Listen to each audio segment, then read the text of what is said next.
content's not free, and a lot of alternative content, like look at Andrew Tate. He's banned from literally everything.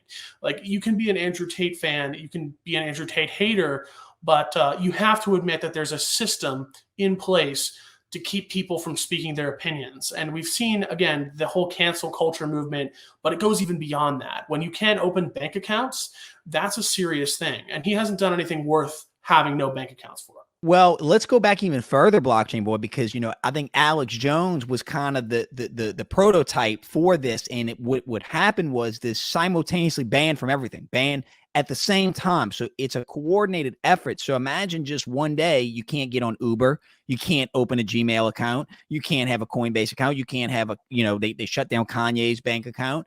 All this happening, and you know what it makes people think is like, yeah, you know, I'm maybe not in trouble right now, but maybe if I, like you said, like, it's not about whether you like Andrew Tate or hate Andrew Tate, but this idea that if they can do it to Andrew Tate or Alex Jones, they can do it to Blockchain Boy. They can do it to me. And, you know, with this advent of AI, it's going to make it really easy to come after people. So again, you know, I guess I'm a humanist, dog. Like I have faith in humanity. Like I have faith that, you know, through creating these communities of like-minded people that we're having this great awakening. You know, I know that's a term a lot of people throw around right now. Well, I think, you know, we have to kind of believe in humanity, right? Otherwise, like, what are we doing here? What are we doing? You know, there's no point. You can't be not bullish on humanity. Mm-hmm. And look, I think people get a lot of opinions about what should and shouldn't be said, and that's fine. I mean, you can talk about what you want to talk about, but when it comes to leveraging the freedom of speech versus like, you know, what you can actually say, I think we really don't have freedom of speech, because sure, you may not go to prison for it, but you get cut off from essentially everything that makes life, you know, you have the ability to do things. Like if you don't have a bank account, if you don't have the ability to access social media, like, do you even exist? And then that brings up the question of like, is your digital identity an extension of your personal, like in real life identity? Because let me tell you this, I'm glued to my phone for like 9 hours a day at least. And my digital presence is a lot stronger than my physical one.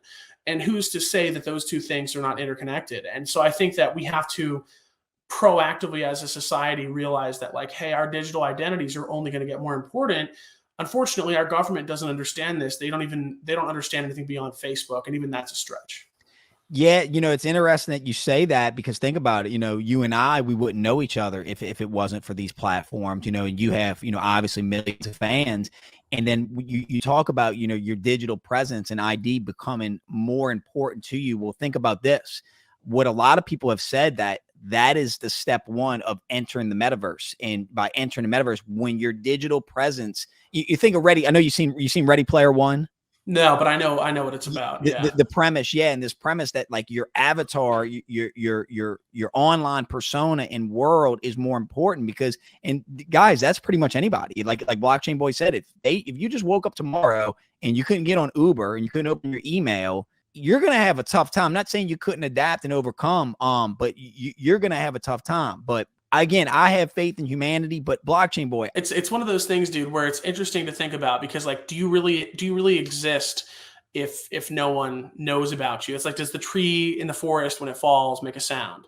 And I think we've really seen a lot of sort of that question being asked in different ways. We had the Andrew Tate thing, we had the Kanye West thing, Elon Musk buying X, which was Twitter, and then doing, you know, a whole bunch of shit to it. So we live in a very ever-changing society. I mean, they're even thinking about banning TikTok. So we don't even know what social media platforms we could really have access to in 5 to 10 years.